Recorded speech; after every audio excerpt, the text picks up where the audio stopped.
Abertura, fundo azul. Linha branca horizontal se divide em duas e forma um quadrado que logo se desfaz. Círculo se divide horizontalmente em outros coloridos e se desfazem. No centro, repórter Justiça. Neve no sertão. Neve cai em show de mágica. Filme Bye Bye Brasil. Chuva de pó branco cai sobre uma plateia de crianças, adultos e idosos. Parece coco ralado. Bye Bye Brasil é para muitos uma das mais importantes produções da década de 1970. A comédia, dirigida por Carlos Diegues, entrou na lista feita pela Associação Brasileira de Críticos de Cinema como um dos 10 melhores filmes brasileiros da história. Senhoras e senhores, a caravana Holiday tem o orgulho de apresentar a estrela do momento, a Internacional Salomé, a rainha da rumba. Palco com pano vermelho na parede. Mulher de cabelos longos dança com movimentos em pé e no chão.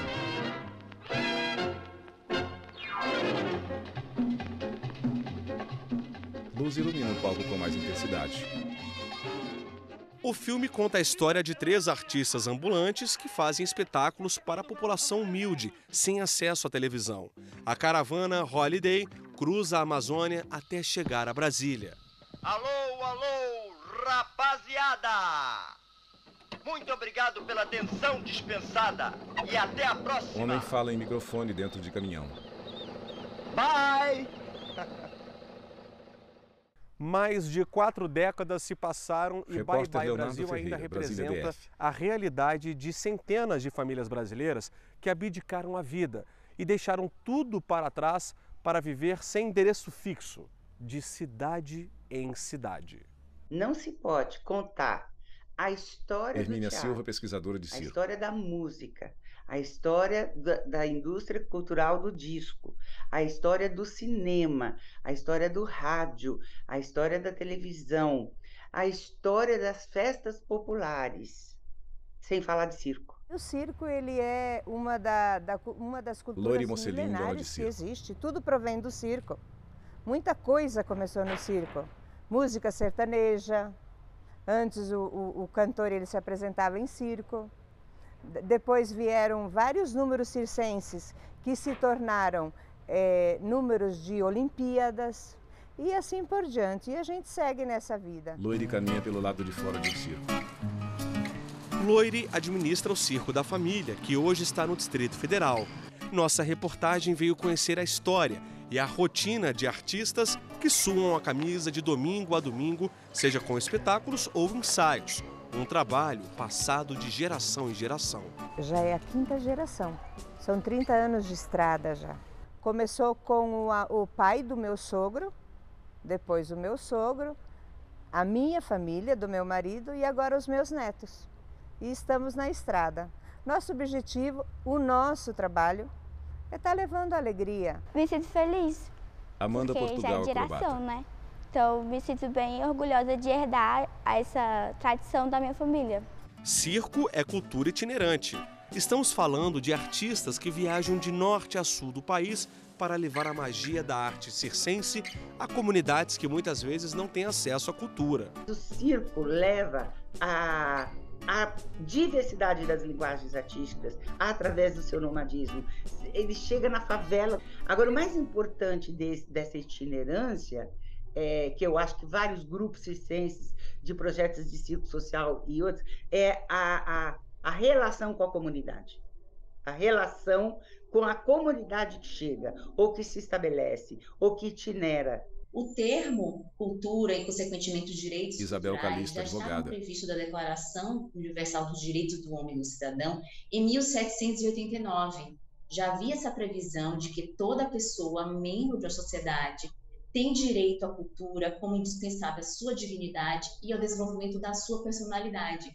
Declarações internacionais, tratados internacionais, bem como a Constituição Federal, também trata especificamente sobre esses mecanismos basilares dos direitos culturais.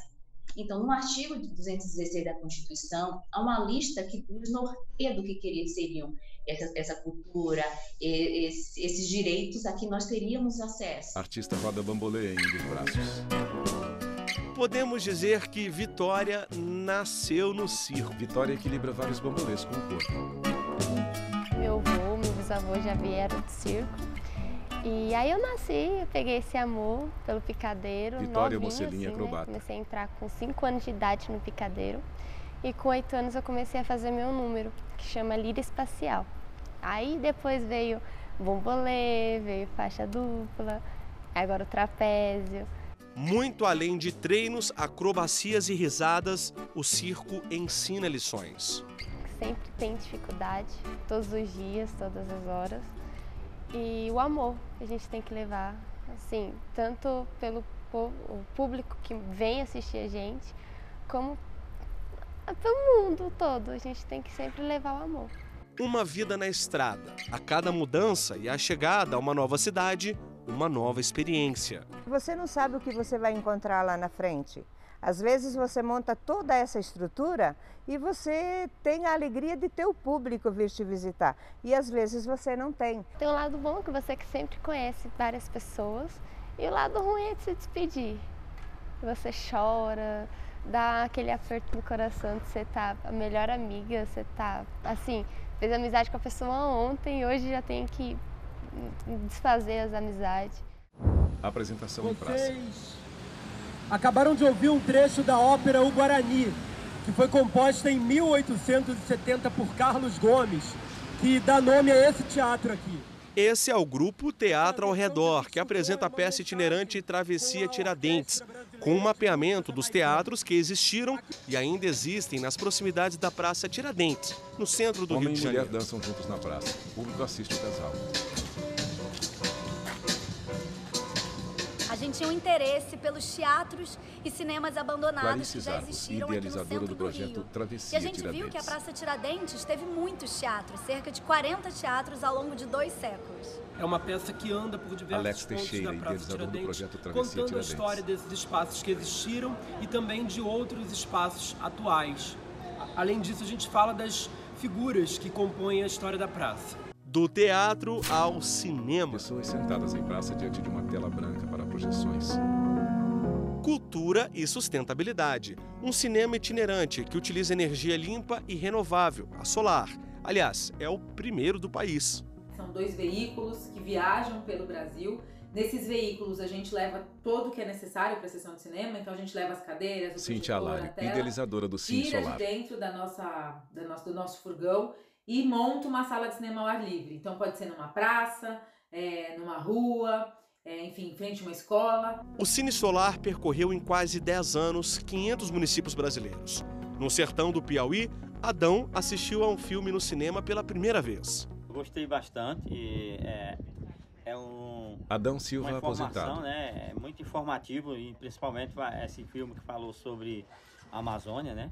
O que está acontecendo hoje, a destruição da Amazônia. Então isso é muito legal para os alunos, né? A criançada, também os adultos que não tiveram,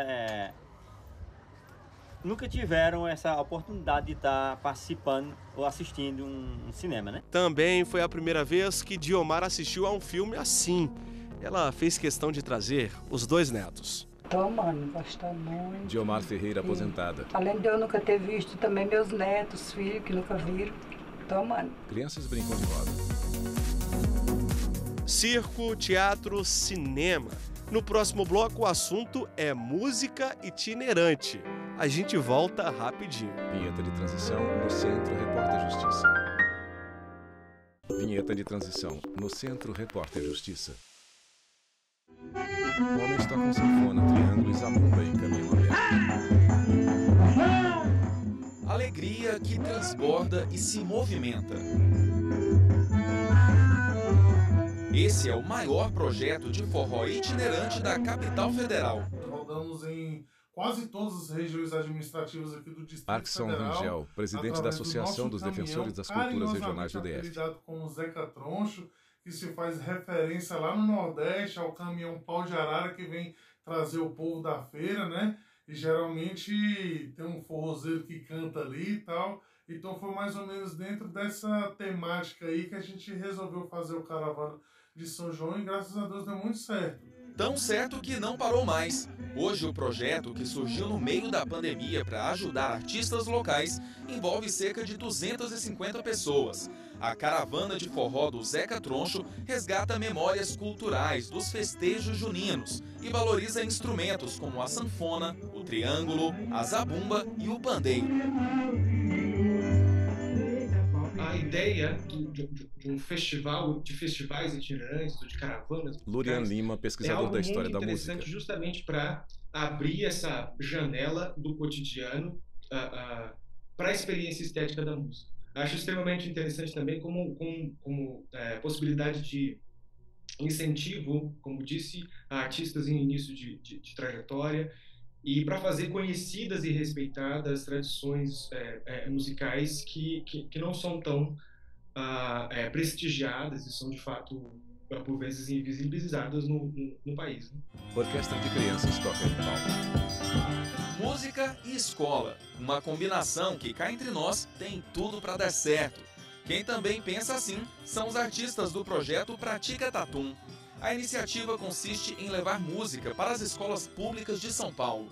Esse projeto contempla a apreciação musical Luiz Carlos Rodrigues, diretor do Pratica Tatum. Para que todos os jovens e adolescentes e crianças das escolas conheçam o universo musical, através dos instrumentos musicais e da nossa música, da música popular brasileira, da música internacional, da música erudita e de todas as formas musicais. Também é um projeto que contempla a geração de renda para os jovens músicos. No projeto Pratica Tatum, a gente aprendeu Ana Beatriz a Amazonas, tocar estudante. instrumentos, vários instrumentos. Ano passado a gente começou com aula de canto e é muito divertido. Desde criança, a gente sempre gostou Maria de cantar. Eduarda Amazonas, estudante. Na escola a gente tocava violão.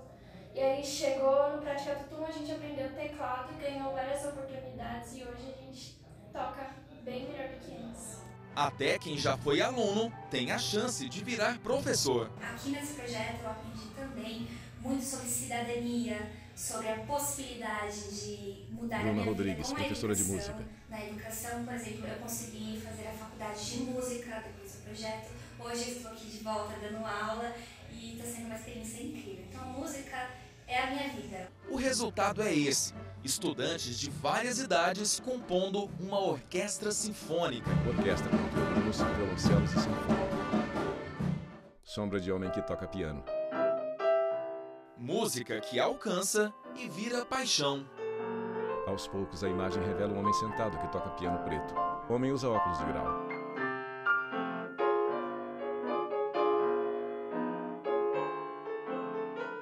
Uma história de paixão pelo piano. Um conto musical que começou há mais de 3 séculos. Essa história começou em 1700. Repórter O fabricante Rafael de Oliveira, equipamentos Brasília musicais, Bartolomeu Cristofori, de Florença, na Itália, queria algo que proporcionasse batidas dinâmicas e que variasse entre notas fortes e suaves. Foi quando surgiu o piano.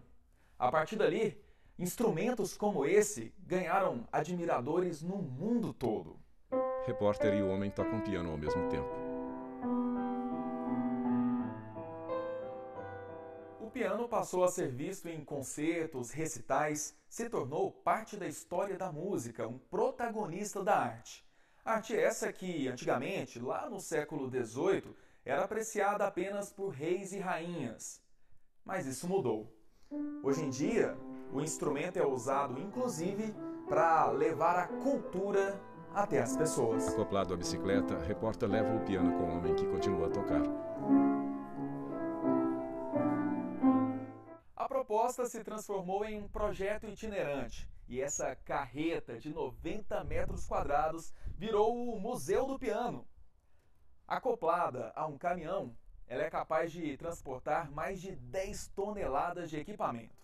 Toneladas de memórias que o Rogério leva adiante. O projeto itinerante do Museu do Piano começou em 2006 e já rodou vários estados brasileiros, chegando a lugares improváveis. Nós buscamos formas de levar o Rogério piano Rezende, técnico até afinador de a pianos. especialmente a população que não tem acesso ao piano. Uma coisa é o público que pode ir até um teatro, até um recital, uma apresentação qualquer, onde haja um piano. Outra coisa é levar um piano para uma rodoviária. Sim, ele já fez isso. Em uma sala com pianos, Rogério toca piano de cor branca. O tour pelo Museu do Piano é uma viagem no tempo e por momentos históricos. Eu queria mostrar para você este que é o piano mais importante que nós temos no museu. Por que ele é importante? Porque aqui foi composto o hino de Brasília pela professora Neuza França e Geir Campos. É um instrumento de 1925, alemão, no qual ela deu aulas por mais de 40 anos neste piano. É um instrumento que apareceu nos anos 1400. Este aqui é de 1920, foi fabricado na Alemanha, mas é o clavicórdio e ele já é de percussão, porque a tecla, quando acionada, bate na corda através de uma haste metálica. Era justamente para agasalhar aqui um cãozinho, e isso se torna bastante chamativo para a criançada e para o público em geral, porque ele tem um formato muito bonito, eu diria até que moderno, né, pelas linhas arredondadas e tudo, mas é um instrumento de 1831. Entre as 12.000 peças do piano estão 240 cordas de percussão feitas de metal e cobre, detalhes que o Rogério conhece bem. Além de tocar, ele afina, restaura e constrói pianos. Fabrica até a máquina que faz a corda do instrumento, uma paixão que ele decidiu compartilhar. É isso que eu, particularmente, busco com o meu trabalho, cumprir uma função social que eu penso, imagino, entendo que toda empresa, por menor que seja, tem esse compromisso com a sociedade. A minha missão de vida é tentar transformar algum ser humano, um que seja. Rogério toca piano, luz o ilumina. Ele sorri. No próximo bloco, a repórter Renata Teodoro mostra projetos itinerantes de literatura e poesia. Voltamos já. Vinheta de transição no Centro Repórter Justiça. Vinheta de transição no Centro Repórter Justiça. Bem-vindo de volta ao Repórter Justiça. Nesse último bloco do nosso programa, você vai se surpreender com projetos itinerantes que facilitam o acesso à literatura e poesia. Com diferentes abordagens, a intenção é uma só: democratizar a cultura e a educação. Um ônibus adaptado com uma biblioteca, um acervo com mais de 2.000 livros e uma bagagem para lá de enriquecedora. O projeto Livros nas Praças já visitou cerca de 70 comunidades carentes de 10 estados brasileiros. Surgiu assim que a Cristina se deparou com uma pesquisa em que mostrava o baixo índice de leitores no país. Em vista dessa pesquisa, nós então idealizamos uma biblioteca Cristina sobre Figueiredo, idealizadora do projeto Livro nas Praças. Que vai até a cidade ou até a comunidade ou bairro para levar esse empréstimo, essa biblioteca sobre rodas para a população pegar 2 livros emprestados. Olhando essas carinhas, não restam dúvidas de como os livros são bem-vindos e fazem a alegria da criançada, jovens e adultos também. Com atividades voltadas à literatura, são vários os benefícios da leitura. Ler desenvolve o pensamento crítico, diminui o estresse, aumenta o vocabulário, expande a criatividade, melhora a capacidade de argumentação e aprimora a interpretação de texto. Nosso intuito é levar os livros, a acessibilidade dos livros à população em geral. Muitas dessas pessoas não conseguem sair dos seus locais, então a gente vai até eles, empresta livros, há uma itinerância literária, daqui a 2 semanas volta ao bairro ou à cidade para recolher os livros ou então fazer mais empréstimos. Projetos dessa natureza podem ser muito bacanas, mas não conseguem suprir necessidades básicas, como o direito da população ao acesso à educação e, consequentemente, a uma biblioteca local. Então, é claro que ele faz um atendimento, ele faz empréstimo de livros, realiza atividades de promoção da leitura. mas são atividades provisórias. O ideal é que, criada a demanda, feita a sensibilização comunitária, que aquela comunidade conte com uma biblioteca fixa, né, de portas abertas todos os dias, né, de 8 da manhã a 8 da noite, nos finais de semana. Então, os projetos itinerantes, eles são muito importantes para fazer essa sensibilização e para criar algum acesso quando acesso nenhum existe. Mas a gente não pode tomar projetos itinerantes como ações estruturais, porque eles não são. Fabiola ainda acrescenta que o Brasil enfrenta grandes desafios quando tratamos de livros e leitura. A grande maioria das escolas brasileiras não conta com bibliotecas. Nas cidades, você pensa em cidades muito grandes, com milhões de habitantes, com 1, 2, 3 bibliotecas, né? Normalmente nas regiões centrais. Então, se eu puder resumir, falta tudo para a gente ter um país em que a leitura, a literatura sejam efetivamente um direito da população. Pessoas formam um círculo sentadas no chão. Na Paraíba também nasceu outro projeto itinerante muito legal dedicado à cultura. É o De Carona na Poesia. Tudo surgiu durante as andanças Brasil afora da Bianca. No meio de algumas peregrinações e itinerâncias, costumo realizar oficinas pesquisadora de poesia, do projeto De Carona na Poesia. costumo realizar algumas performances poéticas, declamações na rua ou em lugares fechados também. E aí, observando esse meu movimento, né, que eu já acontecia nele há algum tempo, senti vontade de juntar essas peças, sabe, como costurar os tecidos de uma coxa, de retalhos.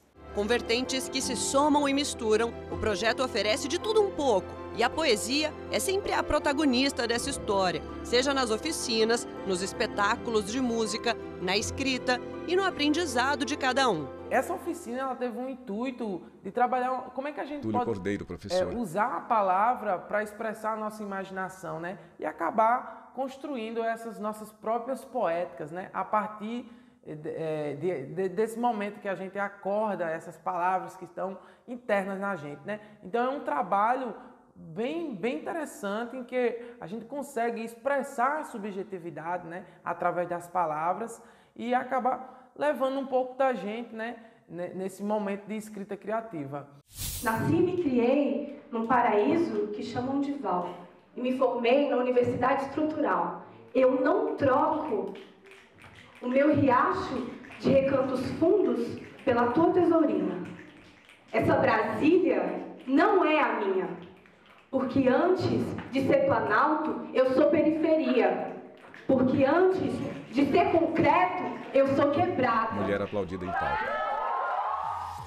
Da poesia escrita para a falada. Esse é o universo slam. A palavra surgiu em Chicago nos anos 80 e é uma expressão inglesa que se assemelha ao som de uma batida.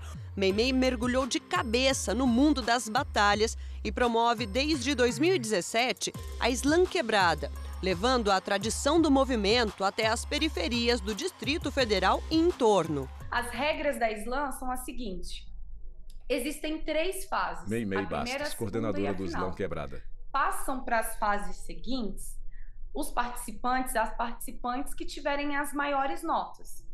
E aí funciona assim, a pessoa se inscreve, apresenta esse texto que é autoral e esse texto recebe notas, essa performance, né, recebe notas de um júri que é definido no momento da batalha, no momento da competição. Slam em praça. Os meninos passam liso pelos becos e vielas, vocês que falam becos e vielas. Sabe quantos centímetros cabe em um menino? Sabe de quantos metros ele despenca quando uma bala perdida encontra? Sabe quantos nãos ele já perdeu a conta? Quando vocês citam quebrada nos seus TCCs e teses, vocês citam as cores da parede natural, tijolo baiano? Vocês citam 6 filhos que dormem juntos? Vocês citam que geladinho só é bom porque custa R$1? Para dar voz e espaço aos poetas contemporâneos, as competições de slam trazem fortes traços de uma cultura jovem, popular, negra e periférica. E muito além de um movimento poético, é também um movimento social, cultural e artístico. Da caixa d'água. Quando a gente Ela rega fala as plantas da horta. de ritmo e poesia, a gente está falando do rap. e é uma linguagem, é um gênero musical que é muito presente na periferia, né? Então, quando a gente para pensar que a gente está distante da poesia, a gente não está tão distante assim. Só que muitas vezes a gente não se dá conta do processo de criminalização que as nossas linguagens e as nossas produções passam. Então, isso faz com que a gente entenda que não tem contato com a poesia. E a Slam, ela vem justamente com essa proposta de tornar consciente nas pessoas, nos diversos grupos e nos diversos territórios que não fazem parte, né, desse grupo dominante, desse grupo que detém poder, que eles também pertencem, que essa linguagem, essa poética também pertencem a eles. Meimei se apresenta em escola. Ela também se apresenta em slam feito em palco.